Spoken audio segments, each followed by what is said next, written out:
할렐루야, 좋은 아침입니다.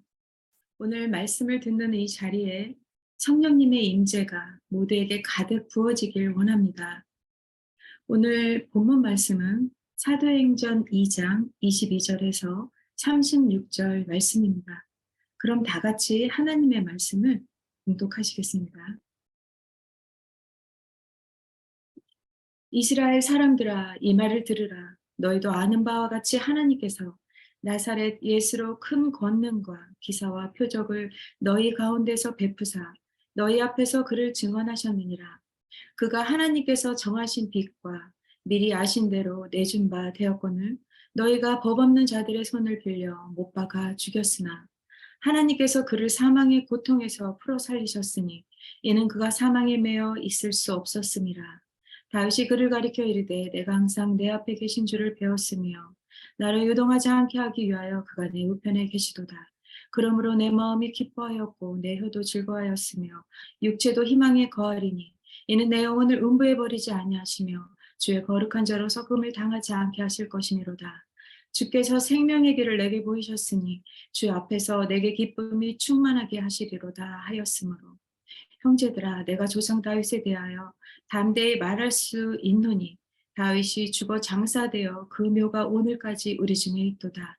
그는 선지자라 하나님이 이미 맹세하사 그 자손 중에서 한 사람을 그 위에 앉게 하리라 하심을 알고 미리 본 거로 그리스도의 부활을 말하되 그가 음부에 버림이 되지 않고 그의 육신이 석음을 당하지 아니하시리라 하더니 이 예수를 하나님이 살리신지라 우리가 다 이 일의 증인이로다. 하나님의 오른손으로 예수를 높이시며 그가 약속하신 성령을 아버지께 받아서 너희가 보고 듣는 이것을 부어 주셨느니라. 다윗은 하늘에 올라가지 못하였으나 친히 말하여 이르되 주께서 내 주에게 말씀하시기를 내가 내 원수로 내 발등이 되게 하기까지 너는 내 우편에 앉아 있으라 하셨도다 하였으니 그런즉 이스라엘 온 집은 확실히 알지니 너희가 십자가에 못 박은 이 예수를 하나님이 주와 그리스도가 되게 하셨느니라 하니라. 아멘. 어, 예전에 타지로 이사 가는 가정이 있었는데요. 그분들이 제일 중요하게 생각하는 것이 좋은 교회를 만나게 해달라는 기도를 부탁하셨습니다. 다른 기도 제목이 많지만 더군다나 이민 생활에 좋은 교회를 만나는 건 축복이라고까지 말씀하시는 것을 제가 들었습니다. 한국에서는 교회 생활은 꿈도 꾸지 못할 정도로 바쁘게 사시다가 또 자녀 교육을 또 함으로 교회 나갈 시간이 없다고 하셨던 분들이 미국 이민 생활을 어느 정도 하시곤 좋은 교회에서 온 가정이 예수님을 만나게 되었거든요. 그래서 그 자녀들도 신앙생활을 잘 하게 되었고 또 교회를 너무 사랑하는 아이로 자라나게 되었던 것들이 들었던 말씀이 기억이 납니다. 교회를 정할 때 누구에게나 다양한 이유와 목적이 있을 테지만 과연 좋은 교회의 기준이 무엇일까 생각해 보게 되었습니다. 많은 사람들이 교회를 정할 때 가장 중요하게 보는 것이 무엇일까요? 교회는 복음을 듣고 예수님을 영접한 사람들의 모인 곳입니다. 그리고 그 모임 속에는 세상에서 체험할 수 없는 회개의 눈물이 있고 또 공동체 속에서 함께 예배하며 하나님의 임재를 경험하는 것이 교회의 진정한 모습입니다. 오늘 본문의 베드로의 설교는 철저히 성경적이며 예수 그리스도 중심의 말씀을 선포하고 있습니다. 이러한 베드로의 설교로 초대교회에 놀라운 부흥의 역사가 일어났던 것입니다. 우리 교회도 사도행전에 나타난 성령의 기름 부으심이 온 성도들 삶 가운데 부어지길 소망합니다. 오늘 본문은 성령님의 역사하신 가운데 어제 이어 베드로의 두 번째 설교가 시작됩니다. 이렇게 성령 충만한 베드로가 대중을 향하여 무엇을 증언하고 있습니까? 22절입니다. 이스라엘 사람들아 이 말을 들으라. 너희도 아는 바와 같이 하나님께서 나사렛 예수로 큰 권능과 기사와 표적을 너희 가운데서 베푸사 너희 앞에서 그를 증언하셨느니라. 베드로는 지금 확신과 자신감이 넘치는 설교를 하고 있습니다. 하나님께서 나사렛 예수를 통하여 큰 권능과 기사와 표적을 이스라엘 사람들 가운데 베풀어 주었다고 증언합니다. 예수를 처형한 사람들이 있는 예루살렘에서 전혀 두려워하지 않는 모습입니다. 이때 베드로의 설교에 3천 명이나 되는 많은 사람들이 마음의 찔림을 받아 회개하게 되었던 것입니다.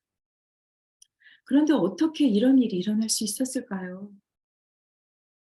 그동안 그렇게 예수님을 핍박하고 십자가에 못 박아 버린 그들에게 회심이 일어났던 것입니다. 그것은 오순절 성령님께서 그들의 마음에 들어가셔서 역사하셨기 때문입니다.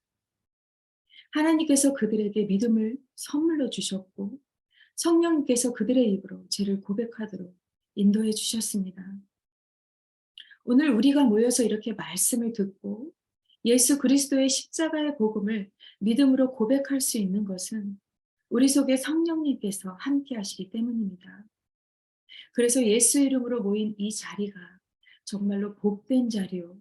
성령님이 함께 하심을 우리가 경험하게 될 줄 믿습니다. 그렇다면 그들의 찔림은 무엇이었을까요? 23절입니다. 그가 하나님의 정하신 뜻과 미리 하신 대로 내어진 바 되었거늘 너희가 법 없는 자들의 손을 빌어 못 박아 죽였으나. 베드로는 하나님이 메시아로 보내주신 예수를 너희 손으로 못 박아 죽였다라고 외칩니다. 이것은 그들의 죄를 드러내주고 있습니다.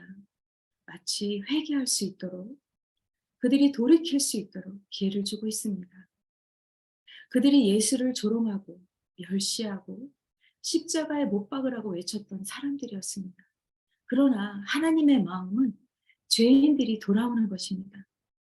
성령을 입은 베드로의 외침을 통해 찔림을 받도록 하였던 것입니다. 그때 그 무리 중에 있던 많은 사람들이 자신의 잘못을 회개하게 되었습니다. 그러므로 진정으로 하나님을 만난 사람은 성령님을 통해 자신이 죄인이라는 것을 보게 됩니다. 예수님의 십자가의 사건이 나의 죄로 여겨졌을 때 비로소 예수가 믿어지는 은혜가 임하게 되는 것입니다. 그러나 어떤 사람들은 베드로의 설교를 듣고도 마음에 찔림도 없고 회개도 일어나지 않았습니다. 그것은 예수님의 죽으심과 부활 사건이 자신과 상관없는 일로 여겼기 때문입니다. 지금도 예수 부활을 믿지 않고 부인하는 사람들이 이 세상에는 많이 있습니다. 불과 예수 부활 사건이 일어나기 50일 전만 하더라도 베드로와 사도들도 십자가에 달린 예수님을 버리고 두려워 떠났던 사람들이었습니다. 그러나 성령 강림 이후에 제자들과 그의 성도들이 성령 받고 변화의 역사가 일어났던 것입니다. 그래서 그들은 어떤 죽음도 두려워하지 않는 담대한 믿음의 사람이 되었습니다. 이렇게 변화된 베드로의 모습이 우리 가운데서도 동일하게 역사하는 줄 믿습니다. 오늘 우리가 성령으로 말미암아 베드로처럼 담대하게 구원의 손길이 필요한 곳에 예수님을 증거하는 저와 여러분이 되기를 바랍니다. 우리가 믿는 예수 십자가의 죽음이 우연이 아니라 하나님께서 우리를 살리시려고 사망 권세에서 건져주셨음을 증거하는 것입니다.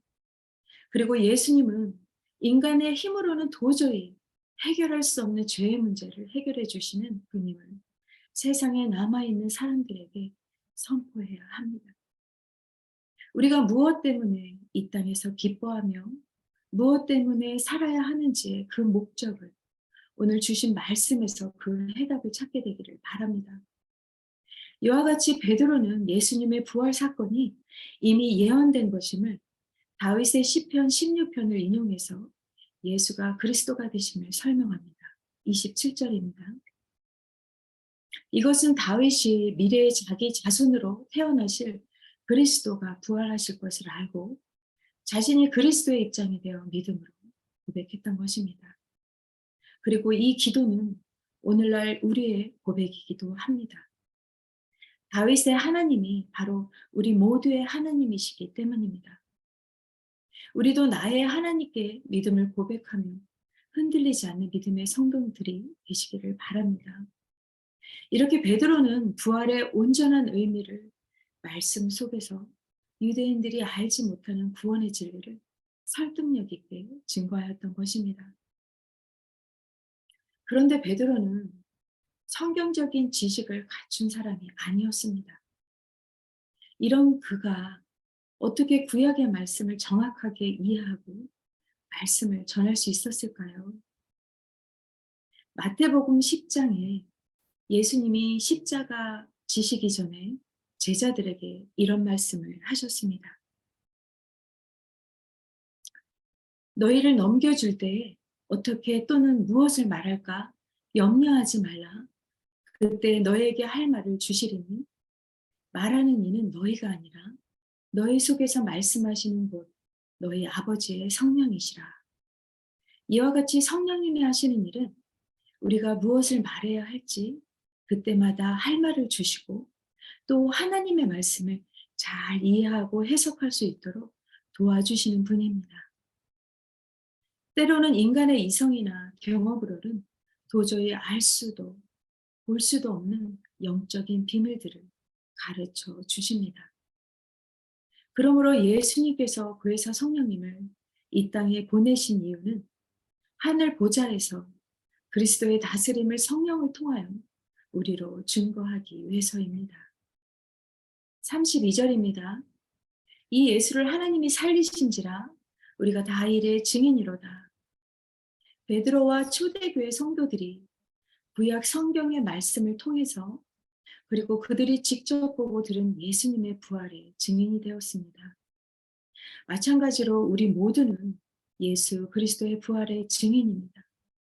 우리는 비록 직접 예수님의 부활을 보지 못했지만 하나님의 말씀인 성경을 통하여 여러 가지 사실들을 보고 깨달은 사람들입니다. 또 우리 각 사람에게 보내주신 성령님을 통해서 우리가 믿는 예수님이 우리의 구주가 되신다는 것을 믿는 사람들입니다. 그러므로 예수님에 관한 이 진리를 담대하게 말할 수 있으며 증인의 삶을 살아가는 것입니다. 만약 내가 예수 부활을 전하지 않는다면 아무 일도 일어나지 않지만 그러나 내 입술로 복음을 전한다면 주변에 놀라운 성령의 역사가 일어나게 되고 많은 사람들이 구원받게 될 것입니다. 사랑하는 성도 여러분, 우리는 예수 그리스도의 복음을 미리 보고 아는 사람들입니다. 담대하게 이 진리를 외침으로 증인으로서의 삶을 사시기를 바랍니다. 그리고 이 증인으로서의 삶이 모든 성도들에게 가장 중요한 사명이라는 것을 잊지 말아야 합니다. 그러나 이 땅에서 예수의 증인으로 산다는 건 정말 쉬운 일이 아닙니다. 그런데 베드로가 예수님이 제자들에게 약속하신 성령을 선포합니다. 33절입니다. 하나님이 오른손으로 예수를 높이심에 그가 약속하신 성령을 아버지께 받아서 너희 보고 듣는 이것을 부어주셨느니라. 예수님께서는 약속하신 성령을 우리에게 보내주셨습니다. 베드로는 자기의 지식이 아니라 오직 성령에 이끌려 예수 부활을 담대히 전할 수 있었습니다. 이렇게 베드로에게 부어진 성령은 지금 우리에게도 사모하는 신명에 부어져 있습니다. 성령님은 우리 안에 내주하셔서 우리와 함께 하시고 우리가 이 땅에서 믿음으로 살 수 있도록 도우시고 우리가 예수를 증거하도록 인도해 주십니다. 그러므로 우리가 성령으로 충만하기 위해서는 나의 내면의 말씀으로 채워져야 합니다. 육을 따라 생각하는 것에서 멀어져야 진리이신 성령님께서 임재하실 수 있기 때문입니다. 우리 속에 계신 성령님으로 충만하기 위해서는 근심을 버리고 나의 온전한 몸과 마음으로 하나님께 나아가야 합니다. 계속해서 나를 부인하고 십자가를 바라보고 부활의 기쁨이 내 속에서 충만하도록 그 은혜 안에 거하기를 의지적으로 영적 싸움을 해야 합니다. 이 훈련이 돼야 성령님의 임재를 경험하게 됩니다. 내 속에 두 마음을 품지 말고 오직 진리이신 성령님을 환영하고 말씀이 나의 마음을 주장하도록 순종의 자리에까지 따라가야 합니다. 그럴 때 성령님의 인도하심이 무엇인지 분별할 수 있는 은혜가 임하게 되는 것입니다. 그래서 말씀을 아는 것에 그치지 말고 그 말씀이 내 속에서 움직이도록 날마다 나의 자아를 주님께 맡겨야 합니다. 사도 바울은 나는 날마다 죽노라라고 고백했습니다. 이 고백이 우리의 고백이 될 때 성령의 사람으로 살아가게 될 것입니다. 그리고 예수의 증인된 삶을 살기 위해서는 항상 성령 안에서 먼저 그의 나라와 의를 구하는 기도를 해야 합니다. 이 땅에 있는 것들이 하나님보다 소중하게 여기는 것이 있다면 먼저 그것을 내려놓게 해달라고 기도해야 합니다.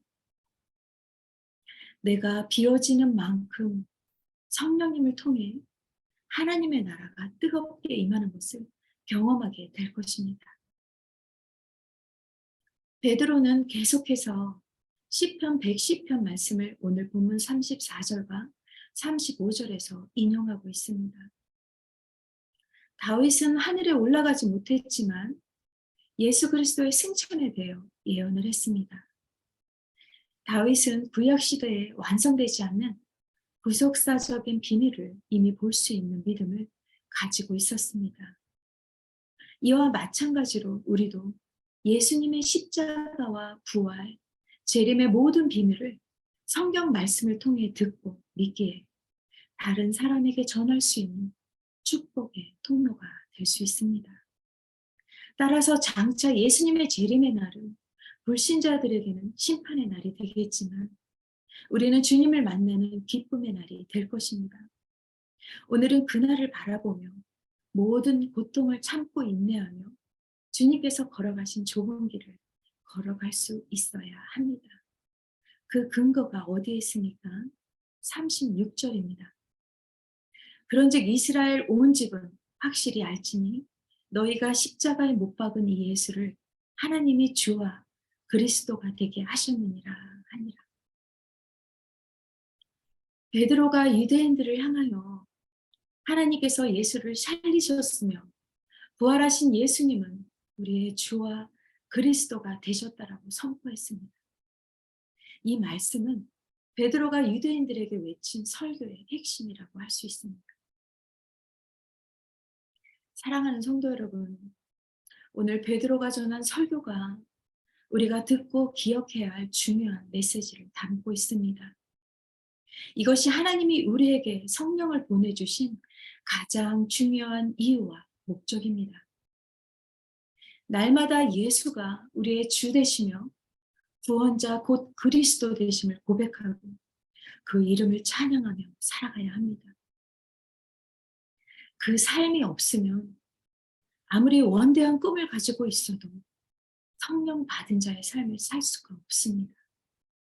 그러므로 하나님을 대적하는 세상을 향하여 오직 예수만을 증거하는 저와 여러분이 되시기를 주의 이름으로 축원드립니다. 아멘. 기도하시겠습니다. 하나님 아버지, 우리에게 성령 하나님을 보내주셔서 감사합니다. 우리의 인생의 주인이 예수 그리스도임을 고백합니다. 언제나 주님이 드러나는 삶을 살게 하시고 오직 예수 그리스도만을 증거하는 삶을 살게 도와주시옵소서. 그래서 하나님을 대적하는 세상을 향하여 예수 부활의 증인된 삶을 살도록 우리를 인도하여 주시옵소서. 예수 그리스도의 이름으로 기도합니다. 아멘. 기도 제목을 나누겠습니다.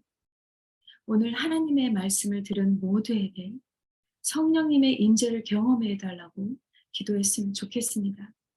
그래서 이웃에게 또는 가족에게 예수님의 죽으심과 부활을 성령님을 통해 담대하게 증거할 수 있게 해달라고 기도하시기를 바랍니다. 드림 퀴즈 썸머 캠프가 10월 둘째 주부터 시작됩니다.